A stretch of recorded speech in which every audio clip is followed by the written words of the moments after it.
Bonjour à tous, bienvenue dans ce nouvel épisode du podcast Rencontre.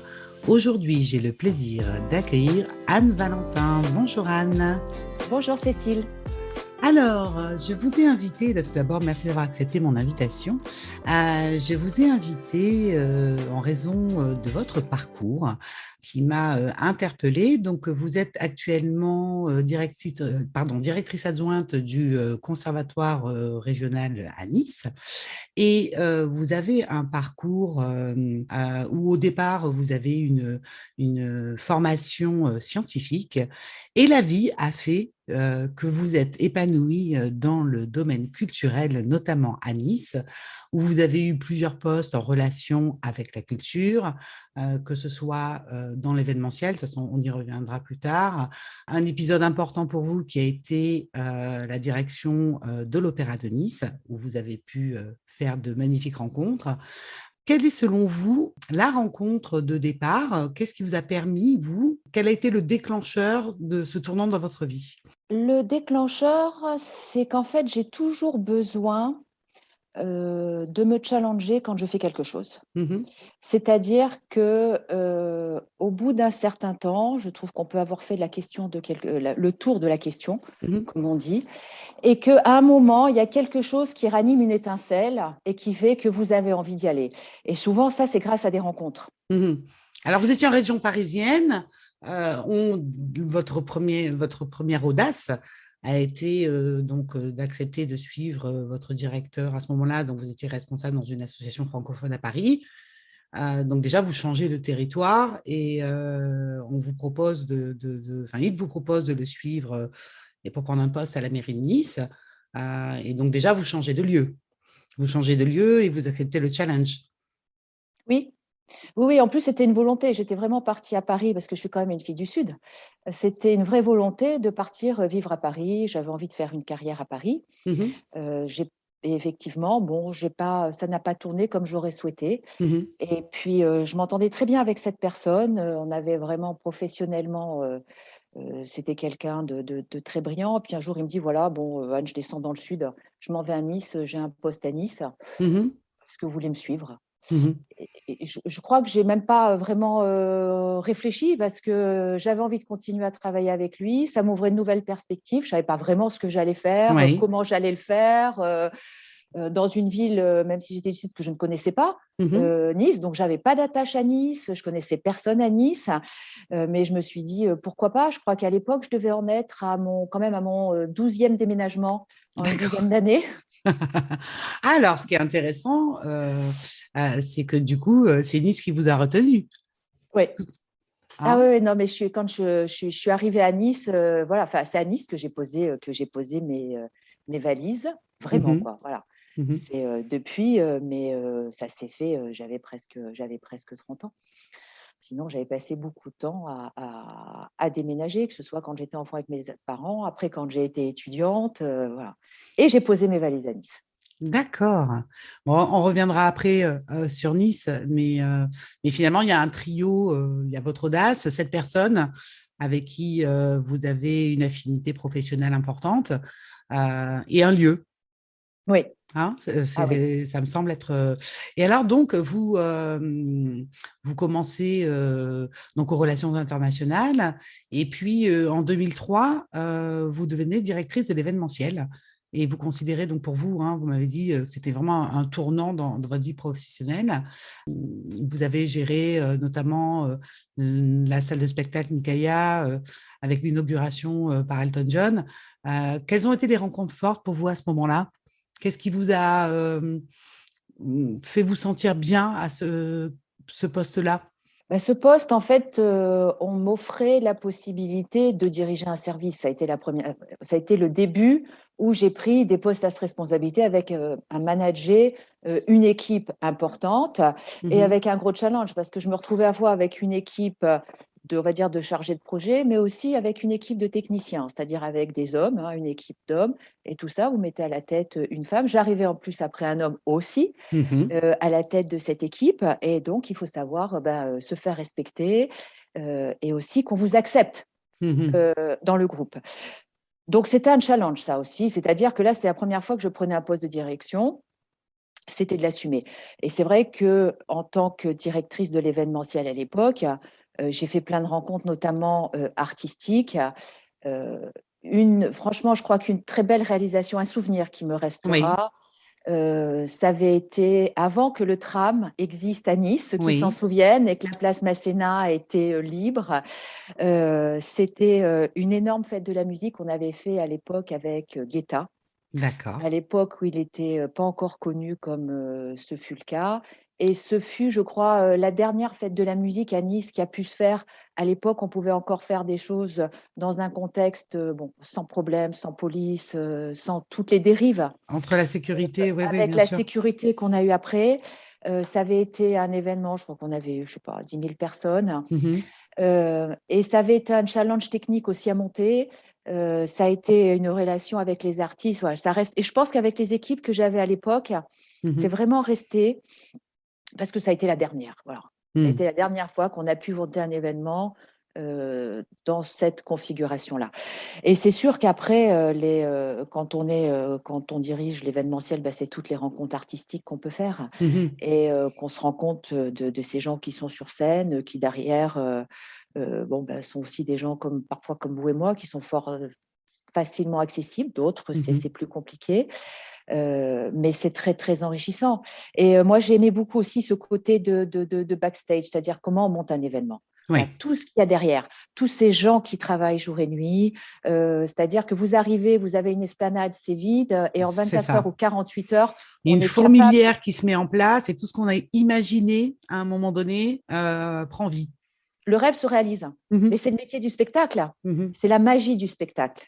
Voilà. Et mhm. que j'ai retrouvé après aussi quand j'étais à l'opéra. Alors, à l'opéra, c'est encore une expérience extraordinaire puisque là, vous accédez donc à quelque chose en termes artistiques encore extrêmement différent de ce que vous avez vécu jusqu'à présent, avec un univers très codifié. Quels sont vos souvenirs et quelles sont les rencontres, là encore, qui vous ont marqué, qui font qu'aujourd'hui, dans votre parcours, vous en gardez un souvenir fort? Alors, l'opéra, c'est pareil. Je suis arrivée à l'opéra, c'était pas du tout prévu, c'était pas du tout planifié. C'est encore un challenge qui Ah, vous est... ah oui, c'est un challenge. Je pense que à ce moment-là, j'ai eu la chance, pareil, d'avoir un directeur qui avait très grande confiance en moi, Mhm, avec lequel je m'entendais très bien à l'époque, qui était directeur général de la culture. mhm, J'étais en pause pour m'occuper de ma petite fille à mhm, l'époque, qui avait 2 ans. Je mhm, n'avais pas prévu de revenir travailler. mhm.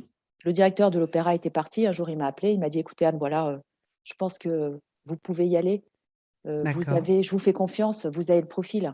J'étais pas du sérail. Je ne suis pas artiste, Mhm, mais il croyait en mes capacités, notamment, je pense, mes capacités en tant que manager, mes capacités d'écoute, parce que mhm, c'est des métiers dans lesquels il faut une écoute importante. mhm, Et il pensait que j'étais tout à fait en capacité de le faire. mhm. Ah, ok. Donc, j'ai. Oui, une capacité d'adaptation parce qu'à chaque fois, finalement, vous rentrez sur un autre univers, un univers nouveau, et pour lequel il faut que vous assimiliez beaucoup de choses. Et donc, ça demande et de l'audace et cette capacité à absorber et à s'imprégner de cet univers-là. Et puis, à chaque fois, donc, vous avez un regard sur vous qui vous permet d'avoir cette confiance, qui vous donne cette confiance. Je La crois que confiance, elle s'est faite vraiment d'année en année, hein. Je crois Mhm, qu'au départ, la confiance, c'est difficile de l'avoir. mhm, Parce que voilà, faut que les gens vous acceptent. En plus, quand vous arrivez dans un milieu comme l'opéra, vous faire accepter quand vous n'êtes pas artiste, mhm, c'est difficile. Donc, on vous teste. mhm. On vous teste. Et puis, ça demande beaucoup de temps. Voilà. Il y a pas, mais c'est comme, je pense, dans tout métier, quand on se challenge, ça demande du temps et ça demande beaucoup de travail. À l'Opéra Nice, c'est Mais 320 personnes, hein, artistes, techniciens, administratifs. C'est un établissement donc, qui tourne toute l'année, 7 jours par semaine. Euh, Quels ont été les éléments, les moments forts pour vous de cette vie pour vous à l'Opéra de Nice? ça a été aussi de découvrir cette fourmilière. C'est-à-dire qu'en plus, l'Opéra de Nice, ce qu'on sait peu, c'est qu'il y a des ateliers dans lesquels on construit. On construit Mhm. les costumes, on construit les décors. Mhm. C'est un endroit assez exceptionnel et vous rencontrez tous ces gens, toutes ces personnes qui font un travail d'artisan. Mhm. Ça, pour moi, ça a été aussi, je ne vais pas dire une révélation, mais de découvrir ces métiers d'artisan, Mhm. c'est-à-dire les gens qui vont faire les costumes, les couturières, des gens qui vont peindre sur toile. Donc, Mhm. tous ces métiers d'artisanat, d'où l'importance aussi, c'est d'essayer de transmettre aujourd'hui. Je Oui. pense qu'on a un vrai savoir-faire au Mhm. niveau français de tous ces métiers et c'est important de faire la transmission de ce savoir-faire, sachant que même si ça devient de plus en plus difficile, bah, de Mhm. faire du sur-mesure. Ensuite, ça a été de travailler à la fois avec des artistes, c'est-à-dire autant des danseurs que des musiciens ou des choristes, bon, voilà, Mhm. et travailler avec des techniciens. Et les artistes sont des gens qui vivent dans leur monde. Mhm. C'est vraiment des gens qui sont dans leur monde. Et ce qui est très étonnant, si je prends par exemple l'exemple des choristes, vous avez un chef de chœur, il Oui. va diriger son chœur, c'est lui Mhm. le chef, Mhm. il dirige. Vous mettez un chœur dans un opéra, Oui. le chef de chœur, lui, n'existe plus. C'est le chef d'orchestre qui va diriger. Mhm. Donc, c'est cette capacité aussi de savoir à un moment être en avant, être le premier, et savoir ensuite se mettre second et quelqu'un prend la place. Voyez. Donc, il y a toute cette harmonisation entre les uns et les autres, Mhm. comme des musiciens qui sont parfois des gens qui ont beaucoup de mal à s'entendre à l'extérieur. C'est très Oui. compliqué. Mhm. C'est très compliqué, mais comme dans toute structure où vous avez des groupes qui cohabitent tout le temps ensemble, puis quand vous les mettez ensemble sur une scène, ça joue à l'unisson. C'est ça. Et ça, c'est une magie, parce que quand vous les mettez à l'extérieur de la scène, ils ne se parlent pas, certains. Et vous les mettez sur scène et ils sont tous ensemble. C'est-à-dire que dans ce domaine de l'événementiel, de la culture, de l'opéra, à un moment donné, il y a la magie qui opère. La C'est-à-dire que magie opère. malgré, voilà, c'est-à-dire que malgré toutes les problématiques techniques, personnelles, humaines, qui peuvent, pendant toute la préparation, les répétitions, etc., le jour J, à l'heure H, la magie opère. Tout le monde est là pour servir l'œuvre, le projet, l'art, la culture, et la magie opère. C'est exactement ça. Mhm. Et la veille, vous vous dites, c'est pas possible, ça va pas Ça le va faire. jamais marcher. Ça va jamais marcher. Ils sont en train de se battre presque parce qu'ils sont pas d'accord, ils veulent pas monter. Et puis le jour J, tout le monde s'y met. C'est-à-dire, vous avez vraiment l'impression que d'un seul coup, on balaye tout, les Mhm. animosités, les avis contradictoires et la magie opère. Et Mhm. quand et c'est aussi, je pense que c'est ça aussi qui me plaît toujours dans ce métier, c'est-à-dire que vous voyez la réalisation du travail fourni. Mhm. Faire un opéra ou monter un concert, ça peut être des mois, voire des années de travail, hein. Mhm.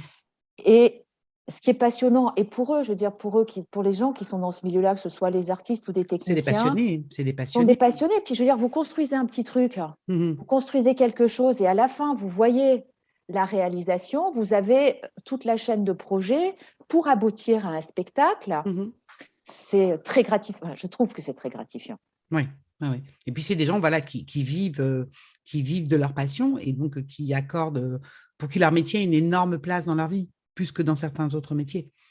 C'est complètement, Euh, c'est des gens passionnés, ils font ça par passion. mhm. C'est vraiment des gens effectivement, ils vivent Mhm. pour ça. Il faut savoir que bah, quand vous travaillez dans le milieu du spectacle, votre vie de famille, elle passe en second. Mhm. Que ce soit des artistes ou des techniciens, vous travaillez les week-ends, vous travaillez les vacances. Donc, si vous n'êtes pas passionné par ce que vous faites, Mhm. ça peut pas le faire. Mhm.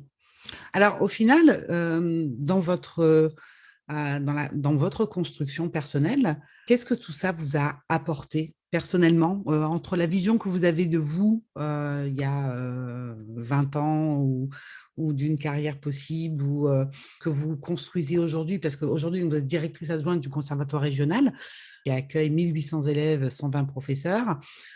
Donc, vous êtes dans la transmission, dans la passion, dans l'art. Qu'est-ce que ça vous a apporté, toutes ces expériences, à titre personnel?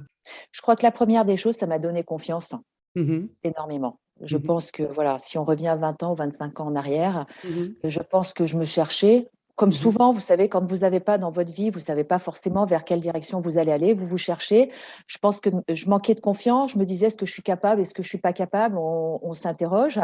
Et tout ça, ça m'a effectivement donné confiance. Ça m'a permis de dire, je suis capable de le faire. Ça m'a donné aussi une capacité d'organisation dans ma vie personnelle, Mhm. parce que je suis mariée, j'ai des enfants, et Mhm. à côté, j'ai une vie qui est prenante parce que, bon, on ne travaille pas dans des horaires de bureau. Le Mhm. soir, vous êtes en représentation, il faut être là, il faut être présent. Puis à côté, vous avez vos enfants. Donc, en termes d'organisation, ça m'a énormément structurée. Je suis quelqu'un d'extrêmement organisé, obligatoirement, parce que Mhm. ma vie personnelle et ma vie professionnelle, tout ça, la limite, elle est très, très fine. Mhm. Et ça m'a appris intellectuellement aussi. Ça m'a Oui. appris, je me suis enrichie et ça, c'est passionnant. C'est-à-dire que je pense que toute ma vie, je pourrais continuer à apprendre parce que le milieu de la culture, c'est un milieu dans lequel on s'enrichit chaque jour, on apprend et voilà, ça n'a pas de prix. Donc, ça m'a énormément enrichi personnellement. Ça m'a appris dans la relation à l'autre aussi. Mhm. Ça m'a appris l'écoute. Oui, Ça dans la m'a relation à l'autre, effectivement, on peut d'abord gérer toutes ces personnalités, chacune avec ses failles et ses forces. Je pense que l'empathie. c'est, oui, l'empathie, c'est vrai. Et je pense que parfois on en manque aujourd'hui, où on est assez Oui. tourné sur soi-même. On vit aussi dans un monde aussi où on se tourne beaucoup sur soi-même. Mhm. Être ouvert pour les autres, quoi. Mhm. Alors, par exemple, en préparant l'entretien, je vous disais que finalement, donc, vous avez une formation scientifique. Aujourd'hui, vous travaillez depuis de nombreuses années dans la culture. Je trouve qu'en France, aujourd'hui, quand dans la sphère privée en particulier, on a du mal souvent à faire autre chose que pour ce pourquoi on a été formé au départ. Les gens ont du mal à nous faire confiance. Vous, aujourd'hui, comment vous identifierez, quels seraient les conseils que vous pourriez donner ou quel est votre regard sur le delta qu'il peut y avoir ou c'est les qualités qu'il faut démontrer entre, pour les gens qui ont des passions, qui ont envie à un moment donné de changer de secteur d'activité, qui ont envie d'accéder à des rêves qu'ils ont. Au vu de votre parcours, vous leur dites quoi? Foncez? Ah oui, il faut foncer. Il faut foncer. Il faut foncer, mais il faut quand même avoir aussi un bagage derrière soi. Mhm. C'est-à-dire que je pense qu'aujourd'hui, on a besoin, il faut au moins faire des études, quel que soit le domaine. Mhm. D'abord parce que je pense que ça structure un esprit, que chez Mhm. les jeunes, il faut aussi avoir un esprit structuré, quoi que vous fassiez après. Et après, il faut foncer, c'est-à-dire qu'après, il faut taper aux portes. Mais après, il faut aussi aller au bout des choses, c'est-à-dire qu'il faut se donner les moyens de ce qu'on veut. Et c'est-à-dire que ça va aussi par la force du travail, c'est-à-dire que oui, il faut aller bosser. Voilà.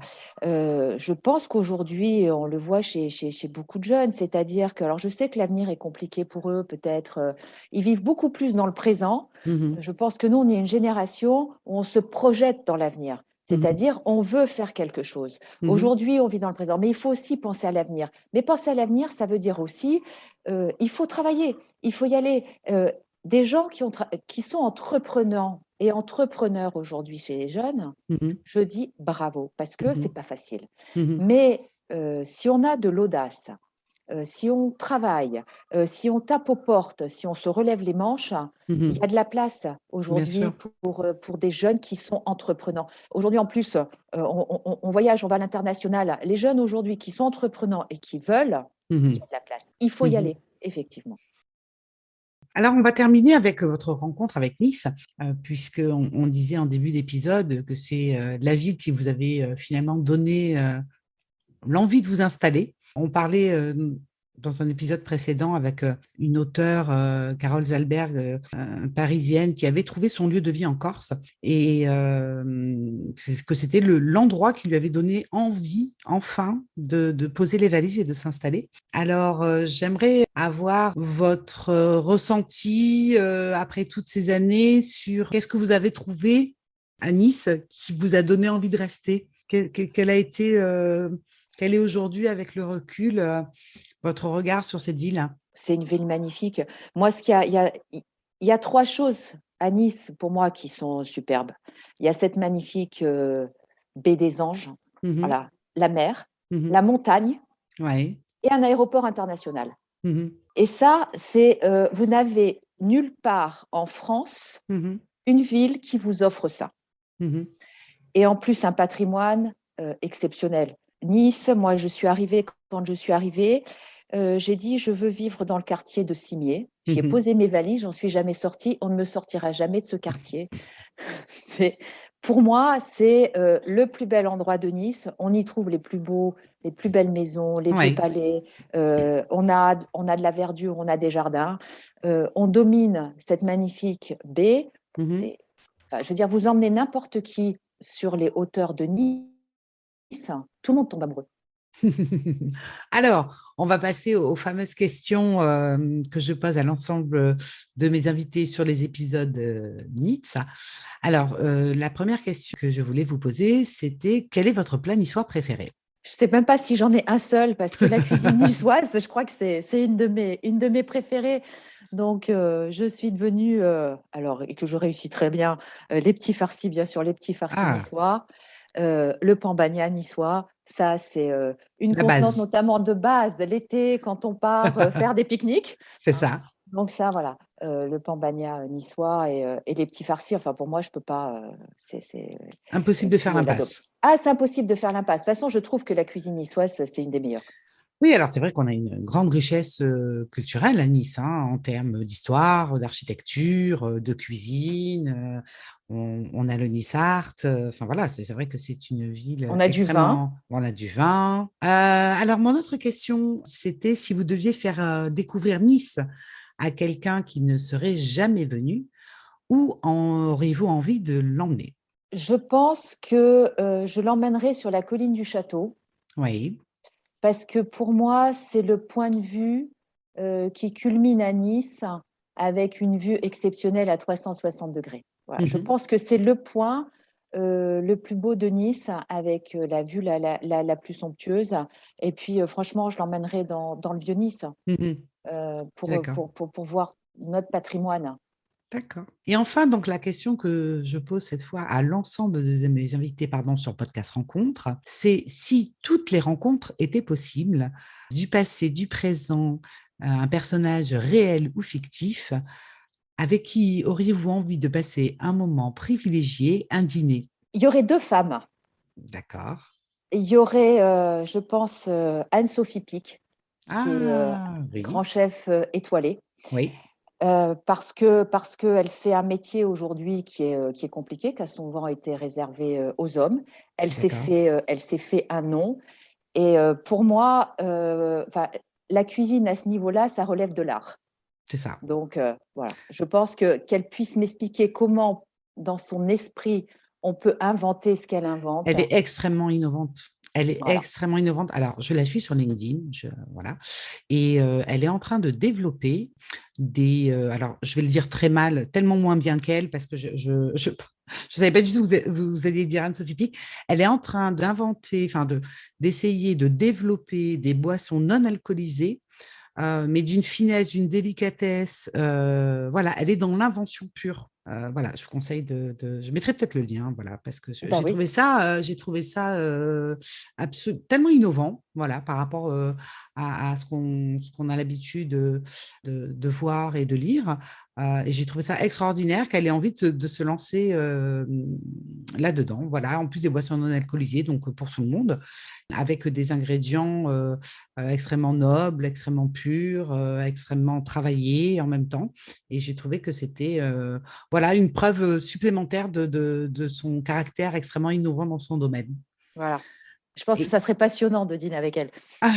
bon, je viens alors. D'accord. Je viens au dîner d'Anne-Sophie Pic. Et alors, la deuxième femme, Bah, la deuxième, ça serait Christine Lagarde.